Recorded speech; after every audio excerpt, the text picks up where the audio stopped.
Well, that's the satellite's latest conquest, Canadians' request, and CK's quest to find the best under such restraining circumstances. It's Team Talk, and we're live on Asaase Radio 99.5.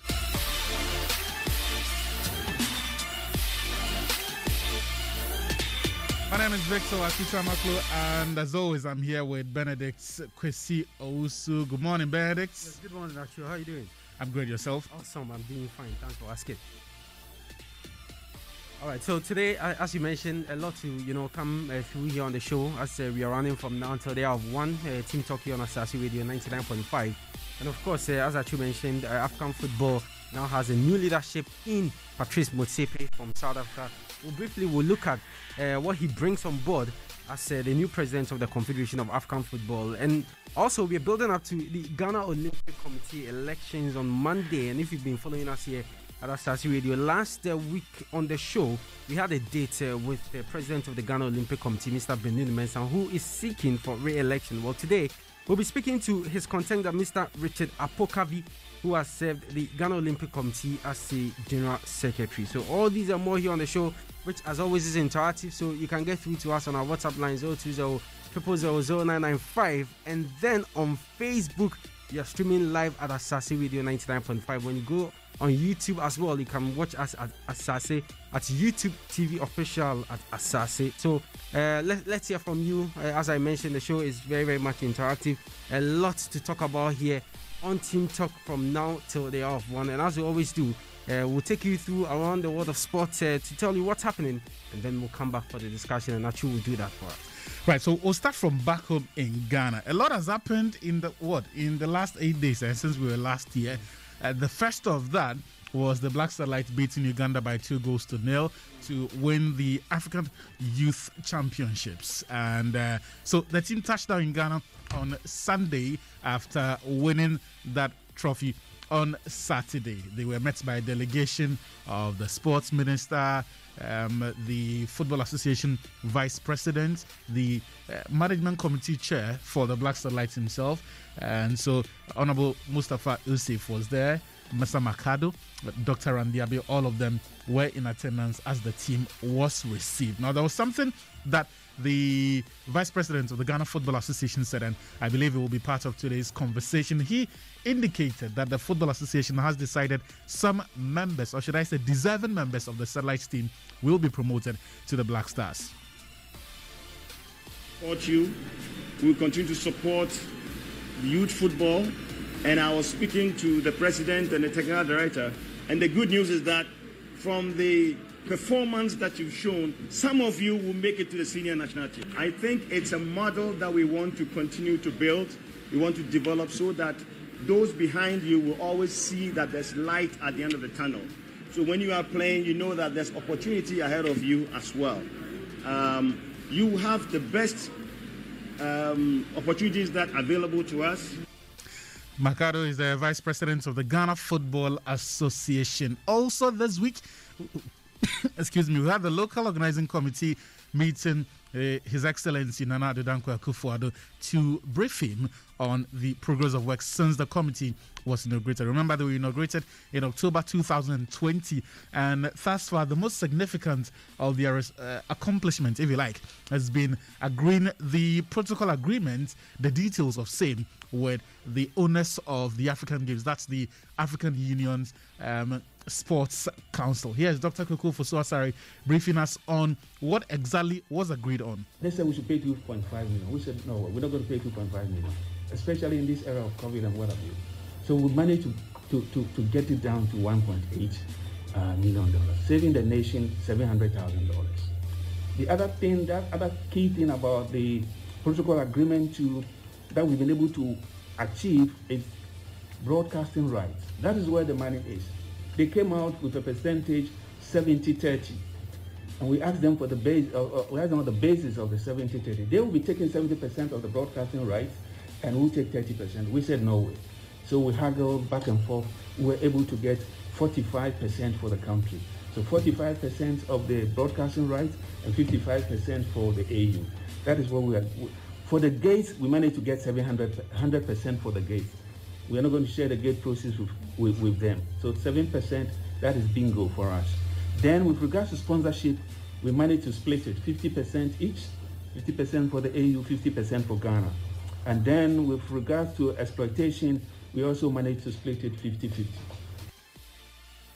We had the chairman of the local organizing committee for the African Games, Dr. Kweku Ofosu-Asare. Now, with that agreement agreed in principle, what's next is for Ghana's Attorney General to sign that. Now, some of these things can take time. Dr. Ofosu-Asare says time is of the essence, and it's important that we get this agreement ratified quickly. We have changed a few things in the agreement, but before the agreement can be signed, our Attorney General will have to take a look at it to iron out a few things before we can sign. And we should have had the protocol, and we should have had them sending us this by now, but they said they had a few challenges. So by next week or before the month runs out, we'll have the protocol agreement. We're craving your indulgence that when we get this, there can be a way out for the Attorney General to fast track this thing, because that is key. That is extremely key. So if you can help us fast track this to get the Attorney General to endorse. Well, so that was Dr. Kweku Ofosu-Asare speaking there. Yesterday, we confirmed, or CAF confirmed, its new head. Dr. Patrice Motsepe, who's also a lawyer, is now the CAF president. Of course, with new FIFA Council members from CAF also elected. So apart from Dr. Patrice Motsepe, Hani Abu Rida also joins from Egypt. He's on the FIFA Council representing Africa. Fauzi Legja is from Morocco. Amaju Pinnick, who withdrew his candidacy for the elections, is from Nigeria. He's also on the council. Mamutu Toure is from Mali. And Mathieu Dichakos is from Benin. And there's only one lady on that council, Aisha Johansson from Sierra Leone, completing the 6 who will be representing Africa on the FIFA Council. Well, speaking of Dr. Patrice Motsepe himself, he spoke at length even before the elections about what he intended to do. One of the things he says he will do is to invest in developing and growing football in Africa countries and build partnerships, sponsorships with the potential partners, improve efficiency and professionalism of CAF competitions and its staff, implementation and adherence to governance and auditing global best practices, invest in African football infrastructure. He says he wants to invest in youth and the future of African football as well, develop and grow women's football, protect the integrity and professionalize refereeing, implement video assistant referee across the continent, statutory reforms, partnerships with FIFA and other continental governing bodies. But we can hear him addressing the press yesterday after he was declared as CAF's new head. We have changed a few things in the agreement, but before the agreement can be signed, tout cela à la fois. It's all of them. C'est tout cela. But you've got to have clarity. You've got limited resources. You don't have Clarté. $1 billion. Vous n'avez pas des You don't have ressources 100 million. illimitées. Let's assume you've got Un $10 milliard. million. Imaginons que vous avez You've got to 10 use millions them de dollars. efficiently. Il faudrait les So utiliser de façon we efficace. know what is required. Nous savons ce qui est requis. How to get Africans Comment excited about Faire African en sorte football. que les Africains To go to the s'enthousiasment stadium, pour to le football pay africain, qu'ils aillent dans les TV stades, companies, qu'ils payent to pour la souscription, allow them to watch our games just like we pay TV chaînes companies qui to leur watch permettent de regarder clubs all over the world. les And we matchs have the talent. et suivre les clubs. But Nous we avons need to les look talents. at these Il things nous in a manner faudrait that is considérer sustainable. cela de façon durable. And we've got a lot of experience. I'll give you an nous example. avons I've accumulé been certaines owning a football expériences club now en- for the last en ce 20 domaine. years. Get into those details a bit later on, but one of the first test verdicts after winning, he has to select his vice president. And this morning, the word is that he wants a female vice president at today's Executive Council meeting. Comoros Kanizat Ibrahim, who was elected yesterday, is the front runner for that particular position.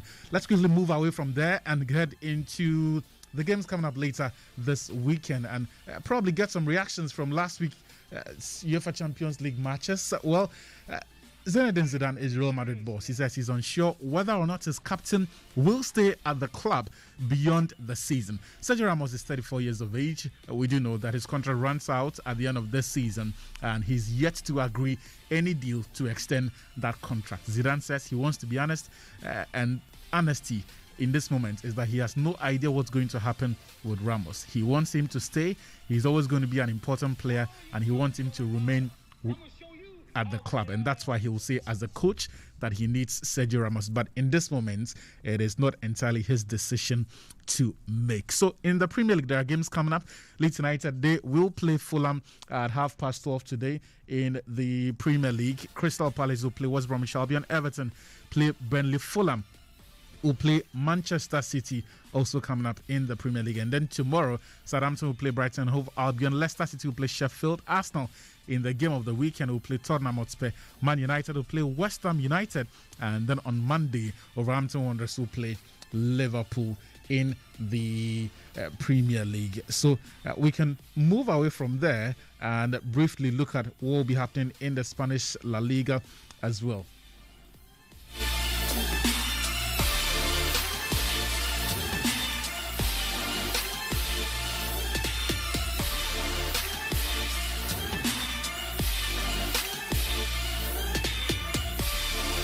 So in the games coming up in Spain, we're going to have Deportivo Alaves playing Cadiz. Real Madrid will play Elche. Osasuna will play Real Valladolid in the Spanish La Liga. Getafe will play Atletico Madrid. And then tomorrow, Celta Vigo will play Athletic Bilbao. Real Sociedad make the trip to Granada. Eibar will be at home to Villarreal. Sevilla will play Real Betis. And then on Monday, Barcelona, they'll play SD West Ham. Will end in Germany, where Mainz 05 will play Freiburg. Union Berlin will play FC Cologne. Werder Bremen, they will welcome Bayern Munich, and Wolfsburg will play Schalke. For Borussia Dortmund will be at home to Hertha Berlin. Bayer Leverkusen tomorrow will be at home to Arminia Bielefeld. RB Leipzig will play Eintracht Frankfurt, and Stuttgart will play Hoffenheim in the Bundesliga. All right, thank you very much, Victor Achitamaklo. So he's still here on Asaase Radio 99.5. It's Teamtalk.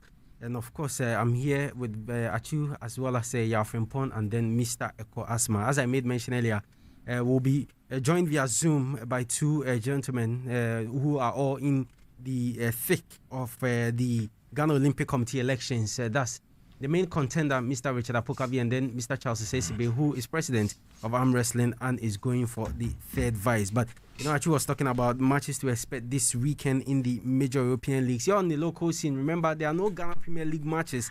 Yes, the league after match day 17 has taken a break here. We understand it will come back after the 19th of this month. And for the Division 1 is still on with matches to come from Zone 1 to Zone 3. So for the followers of the Division 1 league, let me quickly take you through what to expect this weekend in the Ghana Division 1 League. So for Zone 1, we have Tamale City. They will be at the Aliu Mahama Stadium in Tamale to play against Steadfast. And then in Suatreman, FC will come up against Mighty Royals.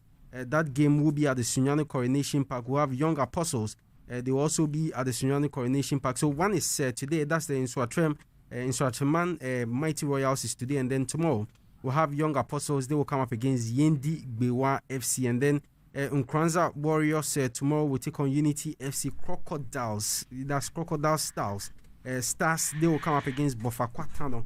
And Wasunta will come up against Bukum Chelsea. That game is happening in Wa with Kintampo FC Techiman City happening in Kintampo Rollins Park. And then Raw Tamale United RTU, they will come up against BA United. That's Bron Ahafo United. So these are games to come in Zone 1. So for the Zone 2 fixtures, Wasaman will take on Pacific Heroes. That game is happening at the Nana Jemfi Park. And then Sky FC will take on New Dubias. We have Proud United SC will come up against Sekendi Hazakes at the Sekendi Jendu Park. And then FC Samatex, they will come up against Nzema Kotoko. Asokwa Deportivo up against Star Madrid at the Basel and Clay Stadium. BBN Gold Stars will take on Venomous Vipers at the Dunes Park in BBN. And then Bekwai Youth FA will take on Swedru All Blacks. Unistar Academy, they are up against Achiken FC. And then for the Zone 3, Mighty Jets, and that's where all the action is. Mighty Jets will come up against Accra City Stars at the Teshi Mats Park. FC Nania will take on Kutuku Royals. The last time FC Nania played at the Accra Stadium, guess who was their coach? Mubarak Wakas. I saw those images. Yeah, he was a coach of Nania FC, so he was on a bench, and I think, it was on a Monday. They played that game on a Monday, After the game, he joined the Black Stars for training. Charlie, double job for the man. So we'll have Ottoman Planners will come up against Accra Lions, Accra Young Wise. We take on Far Rangers with Crystal Palace Academy coming up against Dambod FC, and then Ankuti United will take on Vision FC, and Heart of Lions, Amidas Professionals at the Kwando Part 2. These are games to come in the National Division 1 League here on the local scene. But as I made mention, I'm here with the guys, and Yao, how are you doing? I'm alright. Yourself? It's been a while. Yeah. For the past 3 Saturdays, I haven't seen you. Charlie, they've been kidnapping him, sir. Yesterday, I saw you actually. You saw me yesterday. You remember someone called you and around the association? Oh, yeah. It's true. Oh, you are the one. I'm skilled. But yeah. Has he told you why he's been away? No, Where he's been? No, he's not mentioned. Who kept him in custody? Hey, Yo, Okay. Mr. Asma, welcome. Thank you very much. So, Mr. Asma is a sports analyst and he's always here with us. But, we watched the UEFA Champions League this week. For the very first time in how many years? Since 2005, you're not going to have Lionel Messi, Cristiano Ronaldo in the quarterfinals of the competition. I mean, I've heard people talk about, is this an end to their wonderful era? I'm not interested in that, but I'm interested in where these guys find themselves from here. You think that they still stand a chance of winning the UEFA Champions League again? Cristiano Ronaldo now 36, going 37. Lionel Messi 33 years. I think it was all about the next move for Ronaldo. He should have probably picked another club where he would get better opportunities. Yes, Juventus seemed like the right club, but it's just the change of manager. Pirlo is now learning the ropes. It's a big change for them, and they're even struggling in the league domestically as well. So you can tell they're now figuring things out. And Ronaldo is at a stage where he doesn't need to be somewhere that they are now figuring things out. Man United wouldn't work for him. Juventus wouldn't work for him. He needed if he wants to win the Champions League. He needed to go somewhere where everything is set in place. They just needed a figurehead, someone who just knock in the goals or just be part of the team to push them. And that's where At the point was moving to Juventus, they looked like that team. Because they had a different direction. The management was different. When Pirlo came in, I think he should have jumped ship immediately, just because it's now going to be try and error for a couple of seasons, and you want to win that Champions League. It won't come if you're going to do it with a manager who's not as experienced. That's what I believe. For Messi, same issue. Since the summer drama and all that, I just thought nothing is going to happen for them this season. His best option was to leave, and he decided to stay. Kudos to him. But if he's staying, I think they should have. Well, Barcelona is not in a position to buy players or to support him with the quality he needs to thrive. So there's that dimension. Then there's Ronald Koeman. He's an excellent manager for an Everton or a Southampton. But for Barcelona, I think the job's just too big for him. He's done the Holland job. Well, he did a decent job. But Barcelona, he's going to need too much time to fix things. He's a bit like Van Gaal, where he would want to strip bare, get rid of all the chaff, and then put people that he trusts in there, and that would take another 2 or 3 seasons. And Lionel Messi is not going to wait for that long. I think the Man City move made sense because Pep would bring out the best in him. I mean, have Messi and De Bruyne on one side, I don't know what you would do against them. So it would have made so much sense for him to make that move. But I think now that it's clear they're not going to win the Champions League, either of them, they need to take the best decision for them. It's not about leaving a legacy or whatever. The Champions League is what they're looking for, both of them. One more. And I think a move to a Man City, a move to I don't say Chelsea, no. PSG. A PSG. It's you need to go somewhere they can afford to pay you the money you want, and you deliver for them because they've built the team for a while now, and they have a direction that they're going in. Pochettino coming into PSG, it seems like he's been there for a while. Yes, they've lost a couple of games, dropped some points, but they seem to have some direction where they're going. There's some purpose with how they play. You look at Man City, everything is coming together, and Pep is not even hyping them. He's just taking it one game at a time. If they had the caliber of any of those two players, they would be able to push further for the Champions League. And it's a pity we won't see them, but I think this is an opportunity for the younger ones like Mbappe, Haaland, well, Neymar if he was fit. There's a chance for them to also make their own mark. And hopefully this year we'll see someone else lifting the Champions League. Actually, Cristiano Ronaldo was brought in at Juventus purposely to win the UEFA Champions League, £88 million. He's been there year in, year out. This year, for me, in the UEFA Champions League, their worst run. Because even the last one, he was able to jump this hurdle. Yeah. But this year, that didn't happen. Already, there are talks that he could leave the club for as low as less than 30 million euros. And for me, and I would agree with something you mentioned about the fact that Juve was still figuring out what they wanted to do after signing Ronaldo, and that's why I felt they got it wrong. Because with Ronaldo, there is a clarity of purpose, there is a clarity of intention, and so once you sign Ronaldo and you go and bring someone like Sarri, by personality, by history, by accomplishments, doesn't scream a winner. He's someone who builds teams. And what he does takes time. Ronaldo was looking for the next team that will cement his legacy But was as that, Mr. was that Champions not the same League. situation when Zinedine Zidane came in as Real Madrid boss? Well, Zidane was more of a continuity guy than someone who's very dogmatic in his approach and wants to break things down and build it in his own image. So the foundation there had already been laid. Exactly, Just needed to come in and continue. exactly, and I think that there was a bit of confusion in bringing in Sarri because, on one hand, you've brought in someone who is a specialist at winning a particular competition, which speaks enough about your intention in that direction. And then on the other hand, you've brought in a manager who has no record of winning this particular, and at best, He's not even won anything in his career as a manager. the Europa League at Chelsea. The Yes. Europa League at Yes. Chelsea. And is known to be building teams and takes his time. And in fact, had lost his previous job because the process was deemed to have been too slow for them. And so I felt that in signing, and again, the main criticism from that Juventus team was that the football wasn't too pretty. And so they signed Sarri ostensibly to come and polish it, add a bit of style to the functionality that they already had. And I felt that if you are adding Ronaldo to such a figure, it does not really make a great mix. And eventually, this is where we found ourselves. One, they were not patient enough for Sarri. They had to let him go. And they've gone in for someone who himself is a downgrade on Sarri.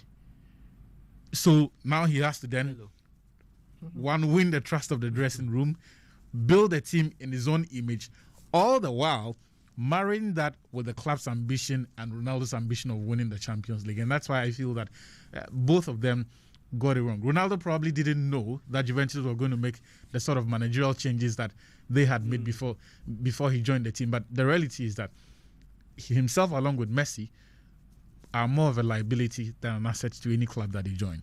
Because, and let's do the maths. Even if you get Ronaldo for 25 million euros, Ronaldo is not going to come in and take anything less than 200,000 euros.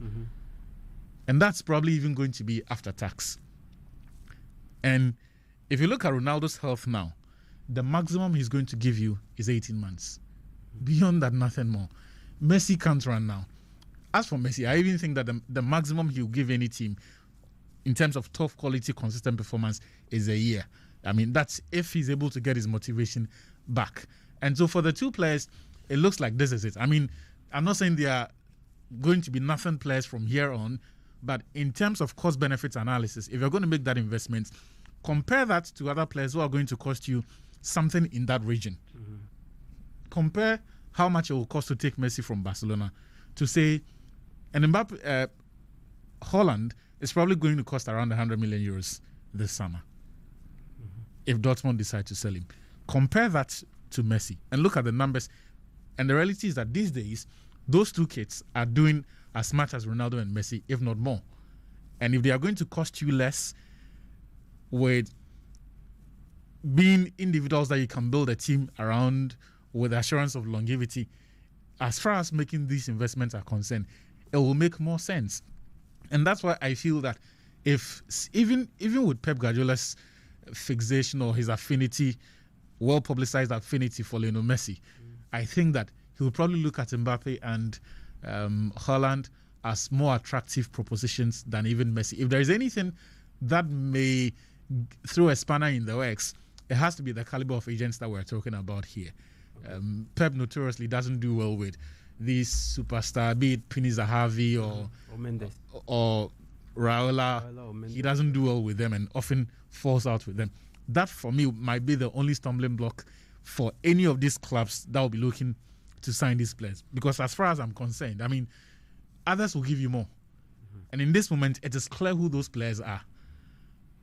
But it's good you made mention of motivation. And consistently over the years, we've seen how these guys, with everything that they have, the things that they've won, still they want to get a go at something big. Cristiano Ronaldo wouldn't have left Real Madrid for Juventus if that UEFA Champions League project wasn't tabled. Lionel Messi wanting to leave Barcelona for Manchester City because he sees Manchester City a project in the making, a project for the UEFA Champions League, and that's what he wants. So if these guys should find themselves in a team that properly motivates them in winning the Champions League again, you don't think they can still go? And as to what you're saying, that you don't think Lionel Messi can even give a year, as in a full season, Cristiano Ronaldo for even 18 months? I think the they guys can. are aging, but they are still playing very well. I think they can. And like I said, for Messi, the maximum I expect he can give any top team now is a year. Now, if you're a City, you then have to make that analysis of a year with Messi and then find a way of undoing all of the wrong that having him on your books financially will do.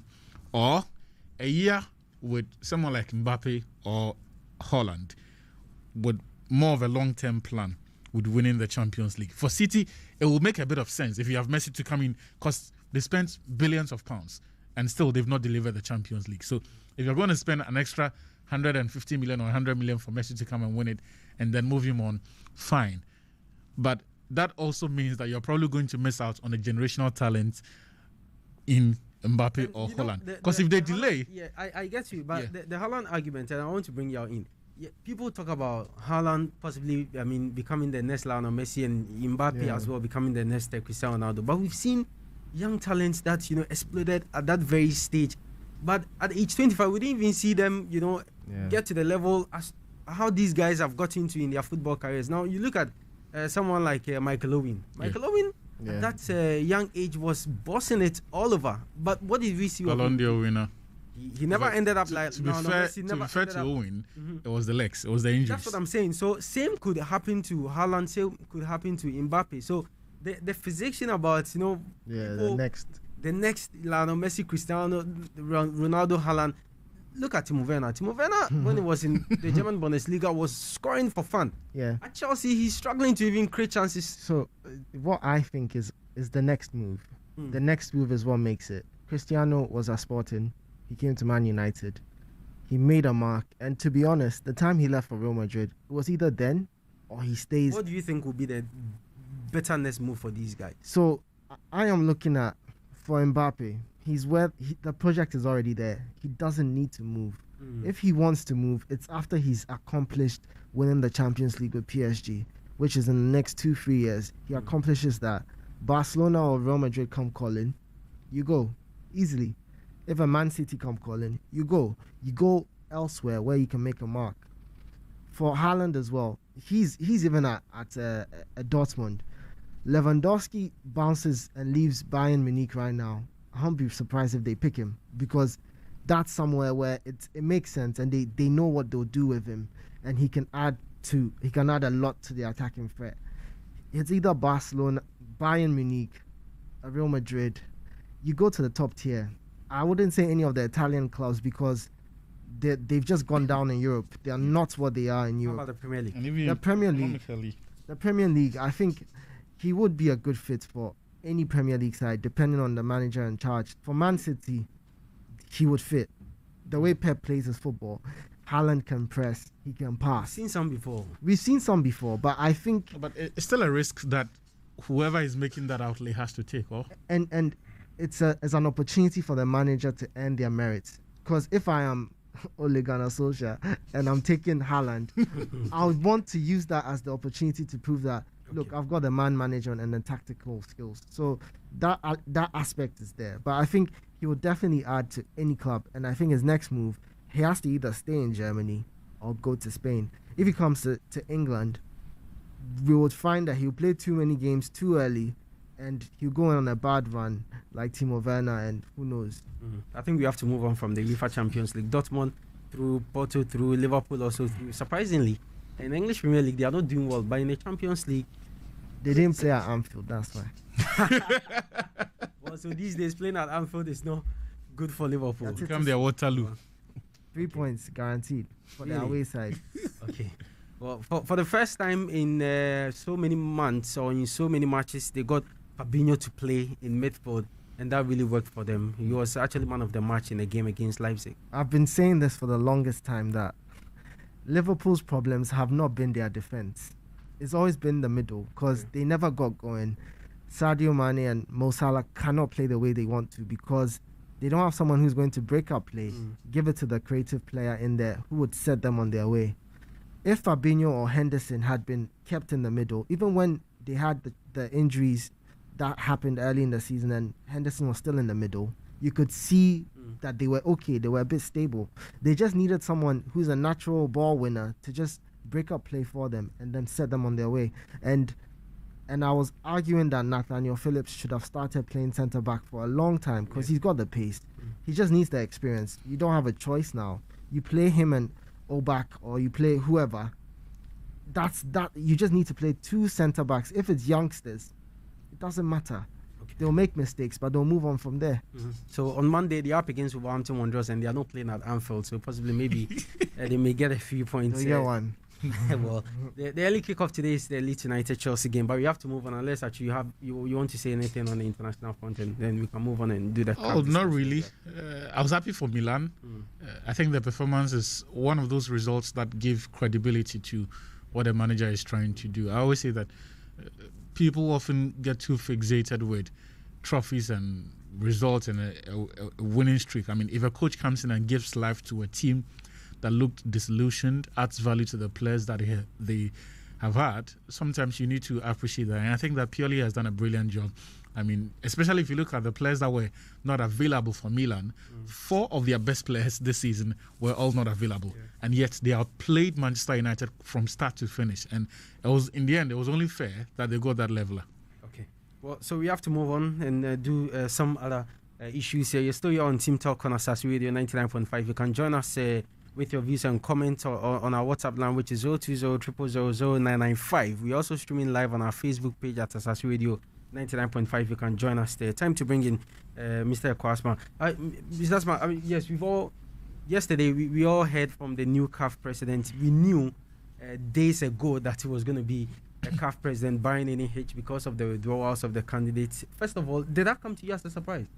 The withdrawals of the candidates from the race?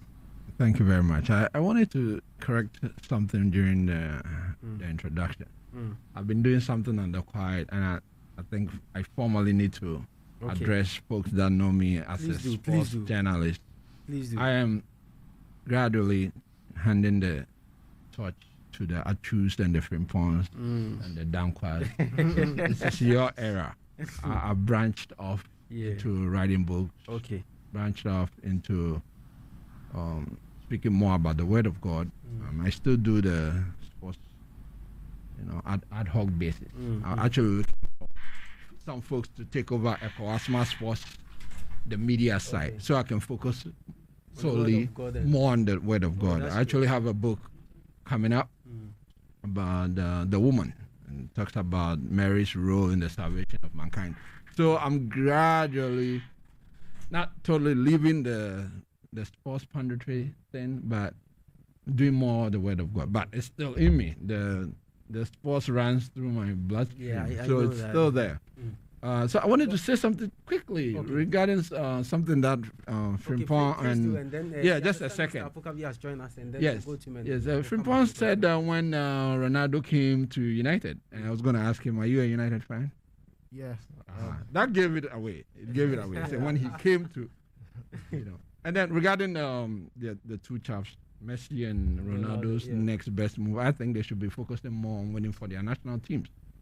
They won everything in Europe. That's not so fair. Messi hasn't done. That's a fair point. That's what I'm thinking. Yeah, but they have accomplished everything else except where Ronaldo leads somehow messy in that department. So that's what I'm thinking. They should be thinking about what they would do for their country. That's it. All right.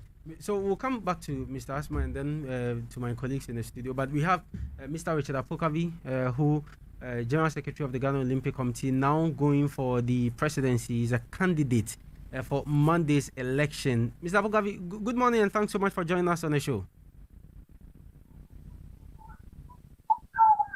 Hello, Mr. Apokavi. Hello. Hello. Yes. Good morning and thanks for joining us on the show. Thank you very much and good morning, Benedict. Yeah. Awesome.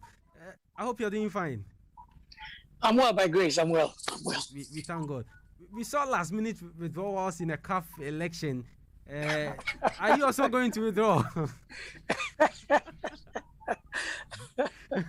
No, I'm not going to withdraw. You're not going to withdraw. That's nice. But I hope everything is going well in terms of your campaign and all.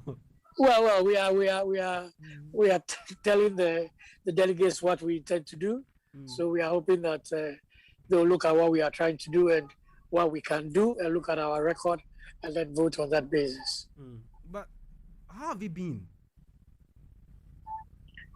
Well, I've been well, and it has been a difficult period, tedious. Of course, I mean, every election is tedious. I mean, it's normal. Because with elections, you need to reach out to those, the stakeholders, and talk to them, let them know what your plans are, and what you have done, what you have achieved, and what you hope to achieve. And if they buy into that, then you have a good result at the elections. And in terms of your campaign, you've already spoken about how things are going for you guys. But the question one will ask is, why do you want to be president of the Ghana Olympic Committee? I joined the Ghana Olympic. Look, my life has been my whole life. I mean, since I was a teenager, I've been involved in sports. I mean, played sports as an athlete, being a technical official, being an umpire, and then went into administration eventually. And I've been involved in sports because I love sports, and from the benefits I've got from sports in terms of being an athlete and being administrator, I think it is imperative that I give back to the sport. And one way I can do that is by being president of the Ghana Olympic Committee. Is it a case of the federation not being run the way you wanted? Because I know you've also been part of it in your capacity as the General Secretary of the Olympic Committee. Is that the case? Look, every term of any leader, I mean, president, whatever, you achieve some things you're not able to achieve. So for me, what I say is this always. We've had several GOC presidents in this country. I want to be GOC president because I think I can do better than what we have at the moment. I think I can take the Olympic family to a higher level. And that is why I think that I want to offer myself. And because of the experiences I've had in life, I think that I'll be able to do better and raise the bar so that, I mean, the athletes will benefit, the federations will benefit. In terms of the things that you want to do better, what were some of the things, if you can recollect, that were not done well whilst you were the GOC General Secretary with the current administration that you want to change? Look, Benedict, it's no matter of what we didn't do well. There are several things were done. Okay. What I will tell you is that my focus, and I have quite a number of people who believe in that is that the athletes, we should put the athletes, the interests of our athletes at the center of everything that we do. That should be our first priority. I mean, we should put the best interests of the athletes at the center of everything we do. And that involves several things. Okay. Like, for instance, ensuring that the Athletes Commission is fully operational and serves, because if you've read a bit about what the IOC is doing with this Agenda 2020 and beyond, it is every National Olympic Committee should have athletes on its executive board and as part of the Congress, so that when every decision we take, the athletes will be involved, they'll be part of the decision.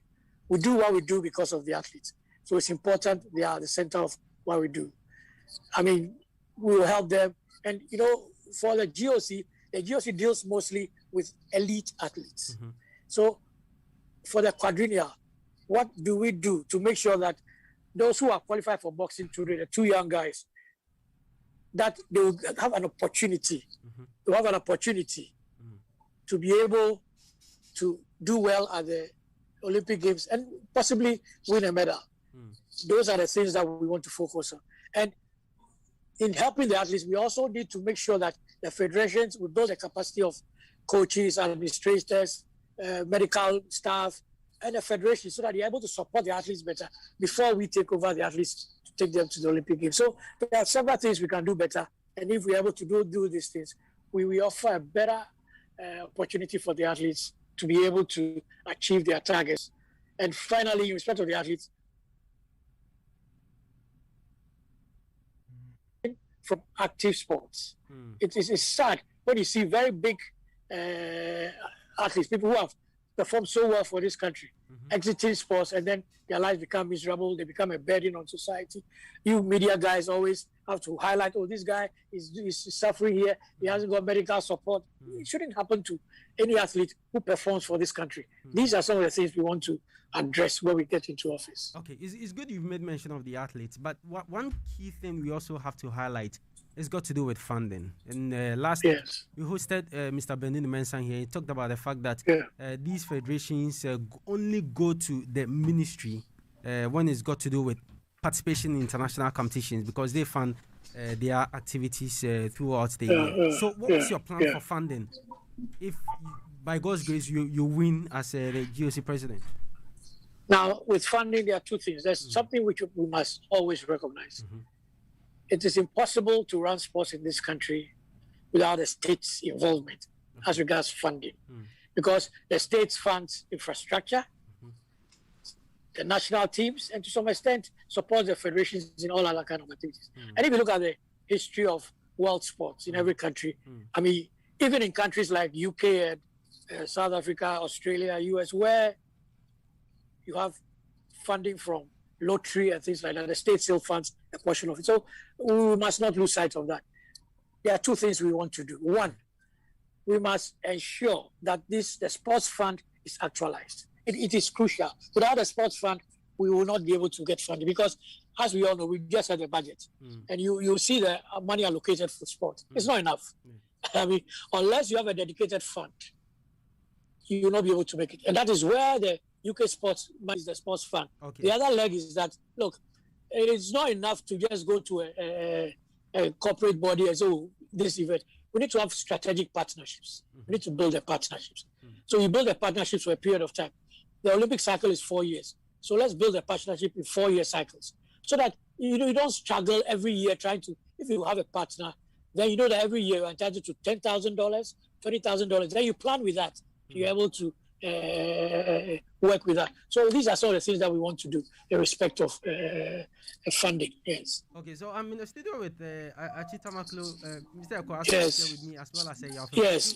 Yes. Mr. Kofi, I have a few questions. Please go ahead. Yes, the first of them will be the last issue that you mentioned. Yes. Strategic partnerships with who, and on what kind of value does the GOC, or do you believe that the GOC and the federations can give these partners, based on which reason they will be willing to give you the sort of figures that you are mentioning?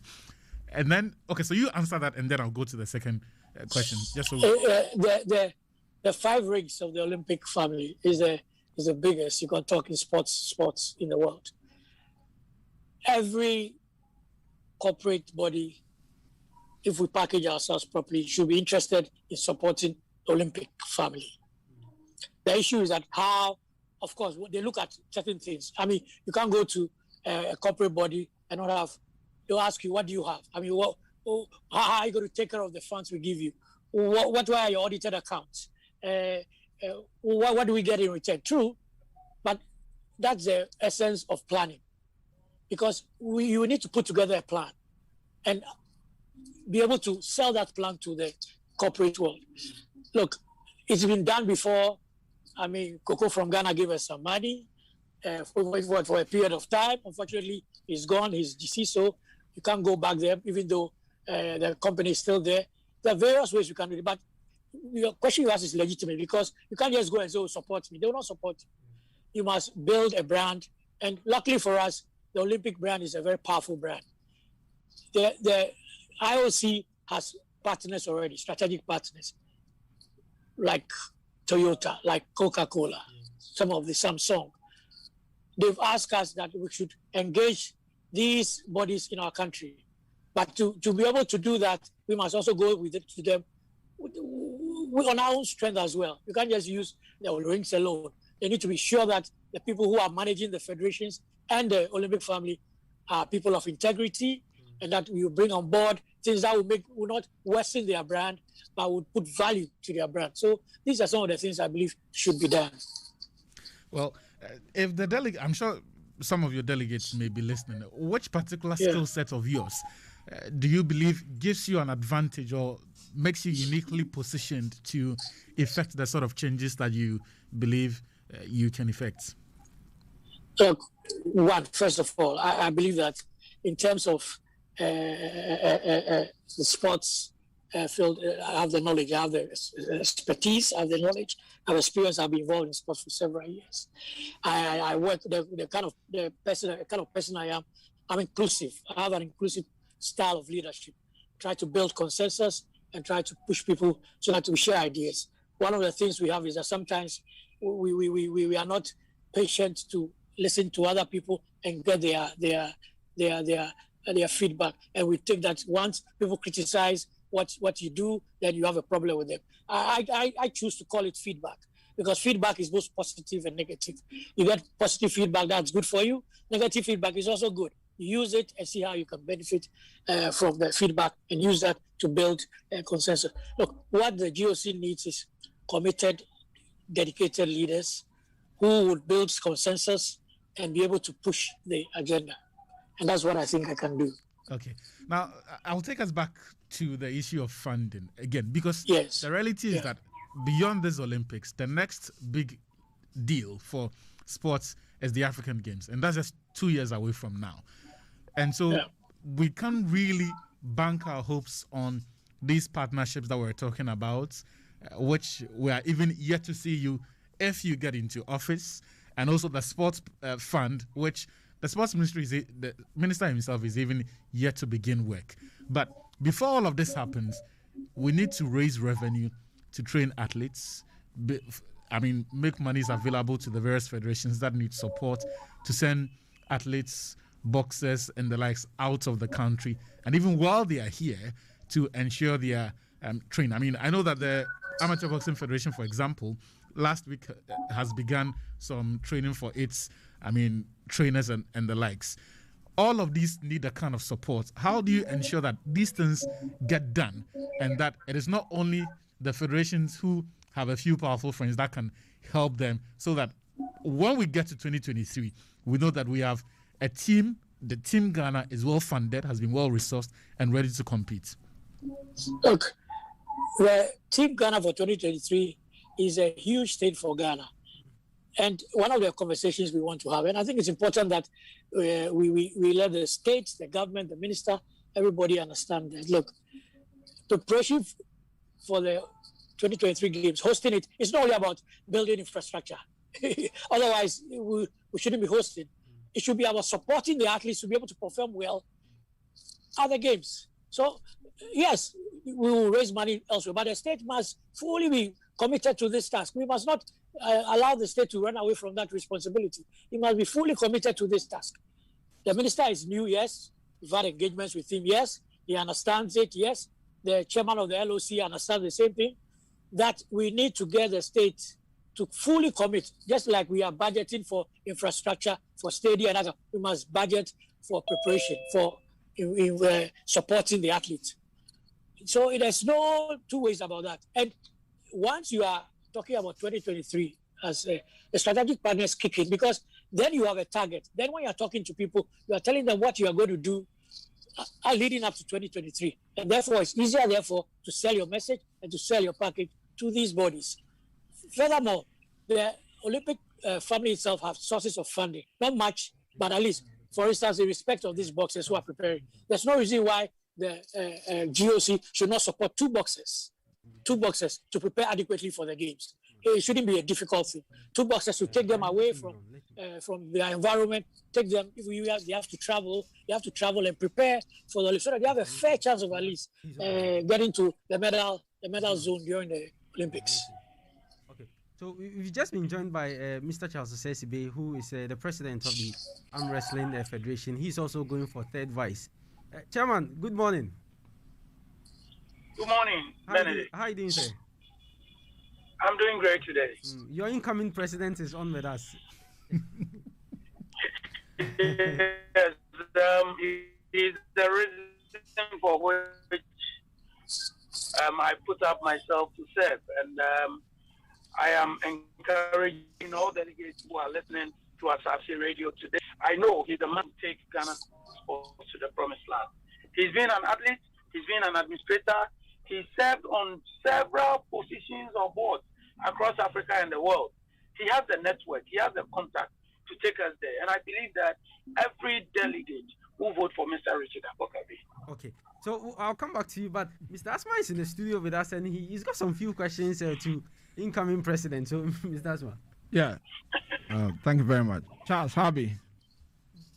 I'm doing fine, bro. Big man. Good. Well, I have a question for Mr. Richard Abokabi. While he was talking... yes, Mr. Asma. Yeah, while you were talking, I had the impression that you were banking too much hope on getting funding from outside of the revenues and the avenues of revenues of the GOC, and that the government should not be allowed to get away from its commitment to athletes and de-emphasize infrastructure and all that. So, from all that you said, listening to you today, 2 days away, I'm not convinced that you have the clout to match the aspirations of those athletes. If you're going to depend on the sports fund, government funding and all that, which has historically been very low for athletes. I know it hurts you a lot, being that you're very technical. I think if we continue to bank on your services in the technical aspect, that we never lose your services, Ghana Olympic Committee will be the richer.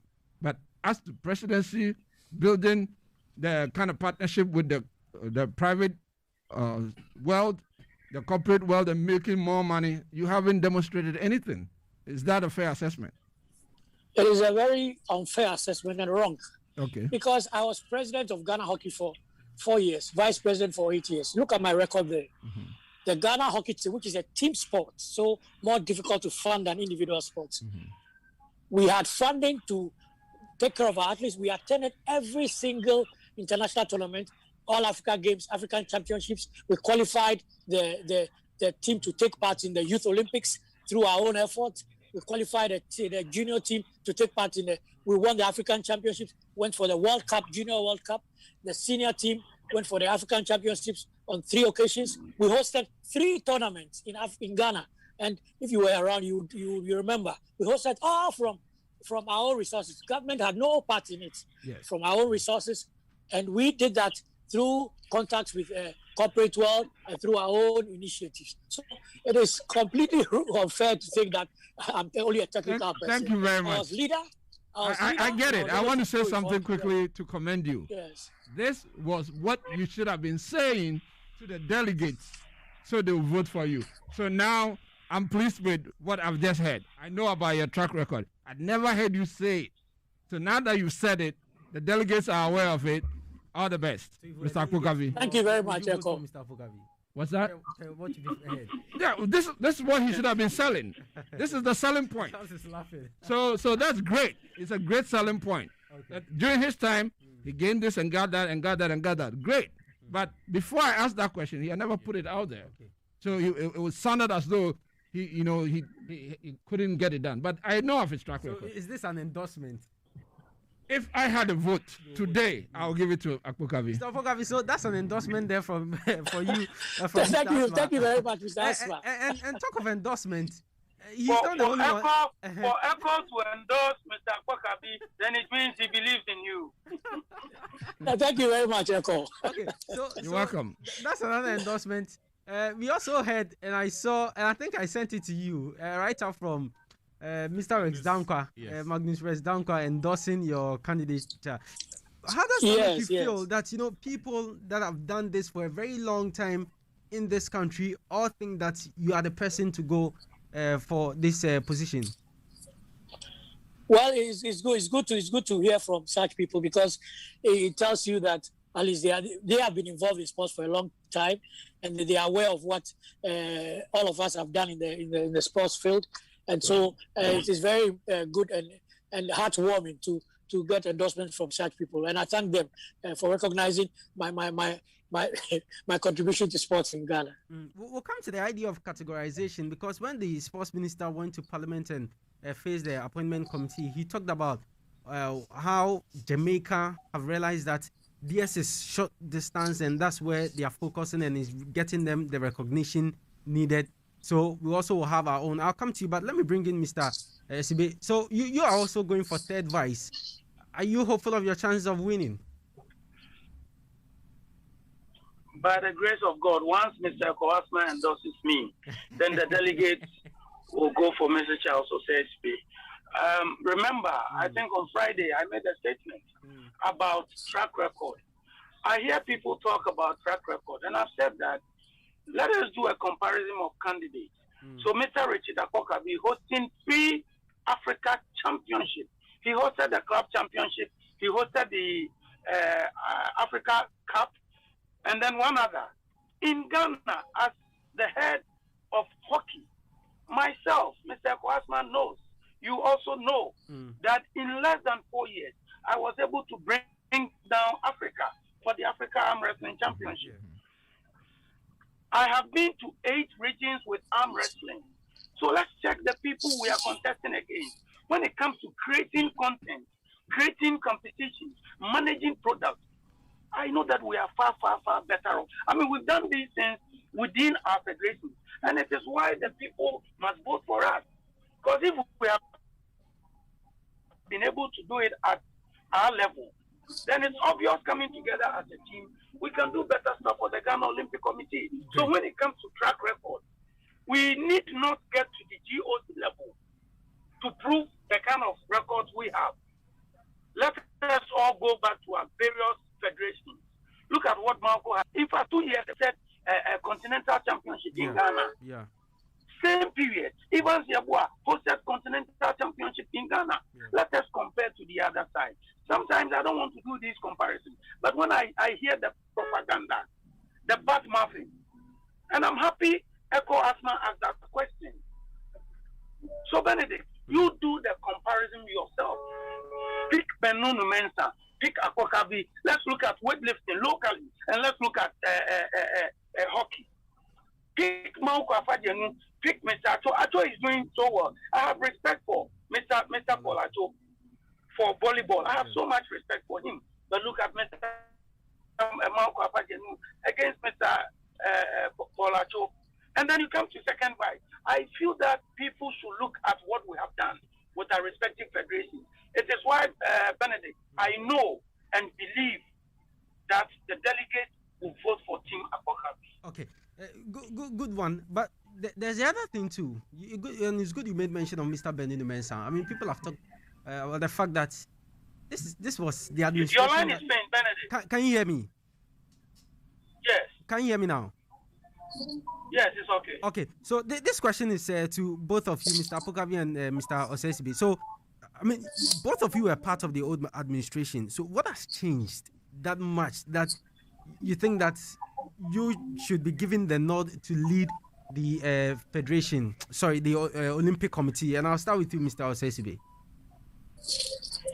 First of all, Benedict, I keep asking, what does it take for one to lead the Ghana Olympic Committee? Nothing. Just put up yourself to serve and prove to the delegates that you are capable. Secondly, I feel that everyone deserves to serve. Everyone. Because we're in this country. People stage coup d'etat to boost out Mr. B.T. Baba. Same people were involved in the coup against Professor Dodu. same personalities were involved in the coup against the GFA that led the Yoko to go and ransack the FA. These people believe they can serve, but they don't think that people with track record, Olympians, people who have competed for this nation, people who have served in administrative levels in the highest capacity, don't deserve. I find it worrying. I believe that in the last 4 years, the Ghana Olympic Committee leadership, as far as management and leadership skill is concerned, we were in the dark. And the time has come. I mean, why would Mr. Richard Akokabi get up to say that I'm going to contest? Yeah. It was the General Assembly that went to him. This man had no intention. Even at the Hockey Federation, he had moved on as the president of the. Yeah. But the people went to him and said that, Mr. Akokabi, we believe you are a leader. And Benedict, this is another information. In the last 4 years, but for Richard Akokabi, there would have been issues at the GOC. He was so gentle, he managed, he accommodated everybody. All those who brought complaints, he kept on managing them and telling them to exercise patience. Because if he had escalated with the problems ongoing within the GOC, it would have been bad for us. The whole idea for now is to protect the brand GOC. Alternative, you and I know that football suffered. Yeah. We cannot allow GOC to suffer after Australia. The time has come for us to manage this product. In the past, when Ghana was going to the Olympic Games or Commonwealth Games, the hype was so big. And for that reason, corporate Ghana will invest in Team Ghana. So you don't even get anybody coming to invest in Team Ghana. This is the time for us to turn things around. We are changing the orientation. We are changing leadership. We are repackaging. We will create competitions. We will look and make sure that sport indeed creates employment for young athletes. Okay. So, Mr. Apokavi, can you come in? Yes, Benedict. Look, let's make it very simple. I have been Secretary General of the Ghana Olympics for the last 8 years, at least.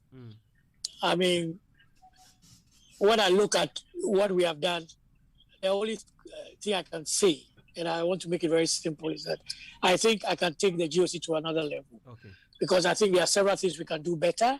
There are things that we can do so that the aspirations of the athletes will be met, so that we can once again be proud that we are sports people in Ghana. And I think I can do that and lead a team. And for me, it's not about me as a person.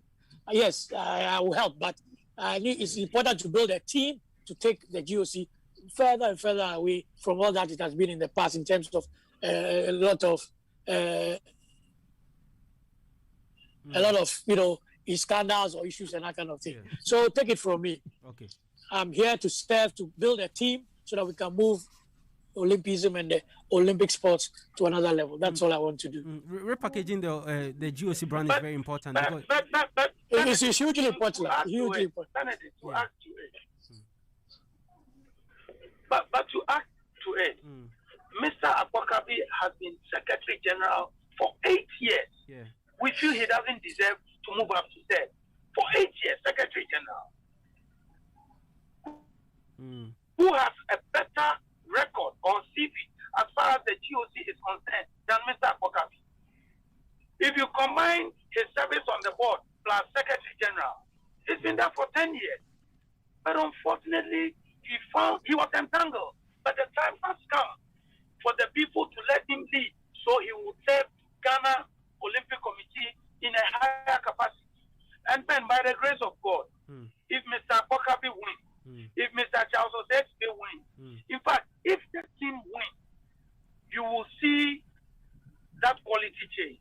Okay. And I know that Mr. Eko Asma is a social critic. He doesn't criticize for criticizing sake, but he speaks for the people. Yeah. He asks relevant questions. Exactly. Eko Asma will be on us. I know that when we have won, Mr. Eko Asma will be on us, and we will not fail him. all the things that you've spoken about are great. But one key thing, this is coming from somebody I met just 2 days ago. The person has been listening to us talk about GOC from last week, and then he asked me, what is GOC? GOC? I know GFA. So please, a special appeal. If by God's grace we win, let's repackage and make GOC brand very big so that when somebody also hears GOC, the person will know that, it's a Ghana Olympic Committee. Because the person was like, what is GOC? Every day we are talking about GOC. So please, let's also, keep that in mind. But as I mentioned earlier, the sports minister, when he went for his vetting, talked about the fact that he was going to be a minister for all. Do you think, Mr. Apokavi, is this realistic? Because we always hear ministers come and go. They say we are going to be minister for all, but at the end they become ministers for Black Stars, not even for football. Look, Benedict, the truth of the matter is that every country you go to, we have different sports, but there's always a major one. If you go to India, cricket is huge. I mean, you fill a stadium, 100,000 capacity stadium with cricket fans and that kind of thing. So I don't have a problem with football being the number one sport and for people loving football and that kind of thing. What I insist, however, is that all the young people in this country cannot play football. Exactly. All of them. If we want to build the young people in this country, they all cannot play football. Some will play hockey, some arm wrestling, some tennis, table tennis, whatever. And therefore, we should give those people an opportunity to play for their country and to do whatever they want to do. We shouldn't inhibit their progress just by saying that if you don't play football, you won't be supported. So there's nothing wrong with having a major sport. What is important, however, is that even as you support your football, remember that you have obligations as well. Right now, we are talking about African Games 2023. Yeah. Football will give us only one medal. Exactly. I mean, we say we want to do well at the games. So where are we going to get the people from? So it means that we need to support those federations. Otherwise, we end up at a table with one medal, assuming football wins, and that is it, and the others will not win. And therefore, it is important that we make sure that we are able to support the federations, and so that we are able to. That's why I don't like using the term leadless finance and whatever you call it. There are other sports in this country. Let's support them. And we've been if you look at the history of sports in this country, Olympic Games, 4 medals, 3 of them from boxing. Yeah. Commonwealth Games, all the medals we have had, majority from boxing and athletics. That is that is it. If you look at all African Games, the same thing. Yeah. Paralympics, and so it is important that these are the boxing, athletics, all the others. They are things that they are sports that we should support. And really, if we support this well, we realize that there will be less pressure on the sports ministry themselves, because when other federations are doing well, they will get less criticism and be able to do what they want to do. Okay. Mr. Apokavi, thank you very much. I don't know if there's anything you want to add, but I want to thank you very much for your time here on the show, and we wish you all the best on Monday. But are you hopeful of winning? Definitely, very hopeful. Okay. Call me tomorrow evening. We'll talk. Okay, I'll call Monday you. Monday evening. I definitely will call you. I'll give you a call, because I'm very much interested in what happens at GOC, because we really need to change things and make things work once again. Mr. Asaase, thank you very much. I don't know if there's anything you want to add. Well, all I want to say is that if indeed we want the narrative to change, we must repackage sports and engage. I feel that if we engage government, if we engage the minister, we will be able to have a headway. Ask Mr. Kohasma how he was able to get government to pay DK Poison money owed him. It was engagement. He became an advocate. And I feel that the time has come. We must engage. We must package ourselves. If all the disciplines will package themselves correctly, I'm sure corporate world and government will see that we are doing something good. And that is what we stand for. Okay. Mr. Asaase, thank you very much for your time. Really, really appreciate it. So, God willing, Monday, we'll see how it will go at the GOC election. So, you heard from Mr. Richard Apokavi, who is going for the presidency, and then Mr. Charles Asaase, president of the Ghana Arm Wrestling Federation. He is going for the third vice. Mr. Asman, you heard from them. There's one thing that he talked about, which we also have to congratulate you and commend you for getting DK Poisons the money to be paid. Yeah, the media made noise about it, but you led it and you went to see the president, which eventually got him the money. I mean, for the last 4 years, we've not seen the Ghana Olympic Committee even go to the Flagstaff House or even make an attempt to have an engagement with the presidency. That's not good. The engagement part that Charles brought up is key. It's number one. Yeah. And towards the end of Mr. Akpokavi's pardon words, he was getting to it, and then Charles aced it. First of all, I want to say thank you to Lord God Almighty. Getting DK Poisons money for him was an act of God. And I want to mention a few names, big names. Herbert Mensah first, then, of course, President Nanado, then Nanado's brother, Edward Akufo. Then, of course, these are the two big guys. And then Nanado himself, then Nanado's executive secretary, Nana Santi Bedier too. These were the people that helped, made it happen. It would never have happened. It would never have happened. So I cannot take credit. But the first person I have to mention is Herbert Mensah. He made everything possible. He took me to Nanado's house.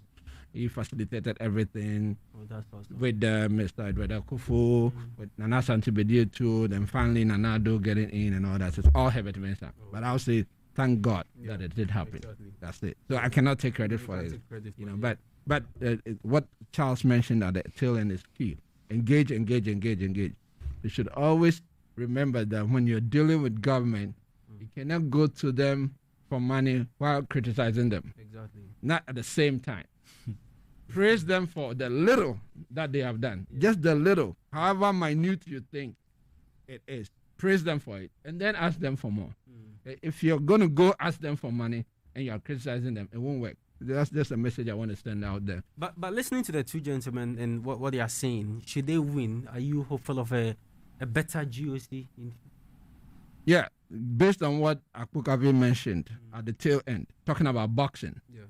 You know, this was the reason I didn't back the previous administration. They'd won nothing in Glasgow except boxing and judo. And then went to Rio, got nothing except boxing again. And yet they didn't emphasize boxing. So since Akpokavi is talking about boxing, I know he knows what it counts most. The biggest medal, the most precious medal in the world is the Olympic medal. And Ghana, since I quoted senior brother, won silver.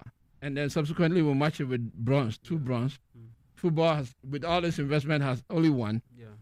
It's clear that boxing is the biggest way out for Ghana to continue to stay at the apex of world sports and continue to remind the world that this is a sporting destination. So going by what he's saying, then that gives me hope that you make boxing front and center. Look at the preparations of the Black Bombers. Since last year up until now, when the GOC also knows boxing is our best hope, yet how much funding has gone into the Black Bombers preparation?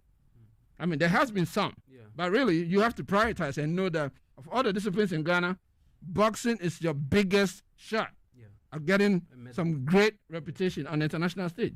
So how come the investment has not matched the expectation? So we get the desired dividend. So that's where I'm looking at. If they would change things drastically and prioritize football, boxing, track and field, then we'll get better results. Actually, last week you were here when we heard from Mr. Bendino Mensah. Today, yourself, you put questions to Mr. Richard Akpokavi. I mean, listening to the two, what do you make of what to come on Monday? Well, I sort of didn't get the sort of answer that I was looking for, but I'll start from the advice Echo gave. I think it's a dangerous thing to do.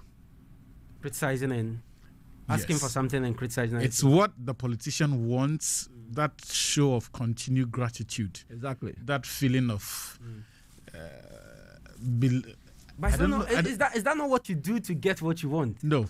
Okay, tell me what you do. The politician always wants... So if all you give them is gratitude when you need something, you'll never have their respect. Rather, if you prove yourself resourceful, you have programs that they can vet and see its practicality and the promise of same in that. If you have something to show, you don't need to go to them looking like the beggar. No, but if you have programs to show, you first have to go to them, get it, and then be resourceful. Oh, of course. You don't go back to them. Of course. Again. And I'm saying that for me will work more than always be the one that sings their praise. Because when they look at you, they just look at you as someone who's coming to beg, and that because you're making them feel good, they feel like they have to give to you. So for me, I think that be it Benunu Mensah, be it Richard Akpokavi, whoever wins, what will be more important is that you prove yourself resourceful, because the reality is this. Eko mentioned the Black Bombers. When they were going to Senegal, they had next to zero state involvement for the qualifiers. And in fact, apart from Senegal and all of the other qualifiers that the Black Bombers have been engaged, Eko knows this, they had next to zero state support. Not the NSA, not the sports ministry. And when Suleiman Atete and Samotechi qualified, do you know how much they gave them? 10,000 cedis for the entire team of 13 members to share. They still owed some per diem. Yes. And yet, when it's time for the Olympics and they go there and they excel, the sports ministry, the NSA bosses will come and sit and talk as though this is their baby, this was their pet project. Meanwhile, they had no involvement whatsoever in it. And so for me, I feel that knowing the extent of the neglect, this has to be the responsibility of the GOC. Exactly the point. Yes. So the point is not to criticize the government. No. Be resourceful, like exactly. you said. So knowing the extent of neglect from the NSA and the sports ministry. And that's not going to change. That's where I agree with the core.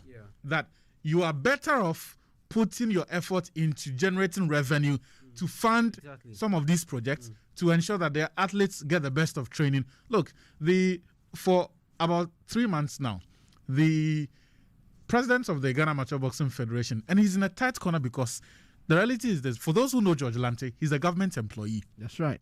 How do you challenge the sports ministry? And that kind of arrangement must change. It has to change. It must change. How does the employee of the state walk up to the state and tell them, you know what, you are doing a poor job. I have done my best. I have qualified athletes. We need to travel out there to go and prepare. So give me money to go and do that. Because look, because you didn't support us, we've used all of our money to Senegal and to the other places that we had to travel to go and train. He can't, because if he does that, they'll fire him. And it will be unwise for him to lose his job while fighting for the Black Bombers. Okay. Yeah. So for me, those are some of the things that, I mean, it's choppy waters that we're talking about here. Navigating them, choppy waters that we're talking about here. It's a bit complex because for someone like George Lamte, maybe those of us have to take it upon ourselves to speak for him, because the reality is this. If he speaks against the government, he'll get fired. Yeah, but if he speaks against the NSU, stay in office will not have the Black Bomber. It will not. That kind of leadership must change. Another thing that we also need to look at and look at the individuals who are coming to vie for some of these positions. Sometimes, irrespective of the ideas you have, irrespective of how resourceful you are, unless of course you can be an island on your own, find your own money and fund all of this, which is next to impossible. My boss is in, so please, if you're a delegate and you're listening, go and vote for Mr. Mauko Afajino. I've said it. You know he's on a month for. Oh yes, senior to say. That's my boss. So if you are listening, he's on a month for. Vote for Mauko Afajino. So for me, those are some of the problems there, and that's why whatever happens next, I pity the delegates who are going to vote honestly, because look, there was one question that I kept asking myself. Unless, of course, Richard Akpokavi and his team can point to specifics that they disagreed under Benunu Mensah's watch. I mean, the decisions that were taken by Benunu Mensah's leadership, the aspects that they disagreed, and the subsequent actions that they took, having shown that disagreement, it is difficult for you to decouple yourself from an administration you think is dysfunctional. And that's something I'm sure he was talking about them, but he was too diplomatic. Yeah. He was. For me, he was talking about him. For me, he was too diplomatic. For me, even being able to point out what happened, it's not enough. Because, I mean, you cannot disagree with what you think is wrong and still stay on. And what you did. Exactly. It is what you did in that moment to change things that mattered. Now, if you feel that, as a matter of principle, you disagree with how the committee is being run, how the organization is being run on some of these things, it is difficult for you to tell me that you are working with a philosophy that is not marriable with your ideals. It is difficult for you to convince anyone. In elections of this nature, what I'm certain they definitely will do is they definitely will tell the delegates some of these things. But normally, when they come on radio, it's not everything that they want to just put it out there. That's why, for me, one-on-one chat with the delegates who are going to vote, I'm sure they definitely, and these delegates, mind you, they form the Olympic Committee. I know, and for me, for us who are independent stakeholders, it is more worrying, irrespective of whoever wins, irrespective of which narrative comes out on top. At the end of the day, it is the fact that we have people who are unable to effect change, even if they say they disagree, even if we are to trust their intentions. Okay. And the fact that as we sit here, he could not, and I'm talking about Richard, communicate tangibles in terms of revenue generation. That for me was the biggest worry. Because at the GOC there, if you cannot generate revenue, you have no business going there. Because look, I mean, we've talked about the Black Bombers here. They are not the only national team that is in dire need of state support. And even for the Black Bombers, we are talking about a group who have found their own means of, despite all of the limiting circumstances, managed to qualify some boxers there. As we sit here, they have 8 boxers who are in the top 32 rankings. What it means is that if the boxing task force does not approve for the qualifiers in France to go ahead, and we are to go by the rankings, the next best performance will be selected from this pool. Okay. So as we sit here, it is possible we could have as many as 6 or 7 of Ghana's boxers. That is the extent of work that George Lamptey and his people have done. So for me, I think that irrespective of whoever wins, look, and we'll hold them to the highest of standards. Yeah. We need to move the conversation from, you're not coming there because of what you did at the weightlifting federation, or in the case of Richard Apokavi at the hockey federation. You are coming there because of the skill sets that are marriable with the problems of the day, and your track record with those skill sets, what those skill sets have yielded, your accomplishments from there. And if we look at the problems of today, if your track record suggests that you've dealt with similar circumstance before, then we'll have the votes. But at the end of the day, I mean, as for delegates, you never know how they will go. So quickly, something for Benunu mentioned. Remember, he wanted the elections put off up until after the Olympics. And then he lost out. That's not a good sign. Just something I want him to be aware of. Exactly. It's not a good sign. Okay. It's not. Last week, he actually talked about that. I asked him the motion, and he said it wasn't a motion, it was a suggestion, a recommendation, because the IOC had written to them recommending that, okay, since you will need to focus on your athletes' preparations for the games, why don't you do that after then you hold your... But then you don't do the preparations in the year of, I mean, this year, it's interesting. It's already late. Start the preparations, but even IOC, they did their elections, and Thomas Bach... last week. I think on Wednesday, or was it? Thomas Bach has been re-elected. But I didn't mind, really. I didn't mind them waiting until after the Olympics. I didn't mind. I was thinking more about the athletes. It was the fact that he did not properly gauge the mood of the General Assembly before that. Because in some of these things, even if it is well-intentioned, people naturally are skeptical of establishments.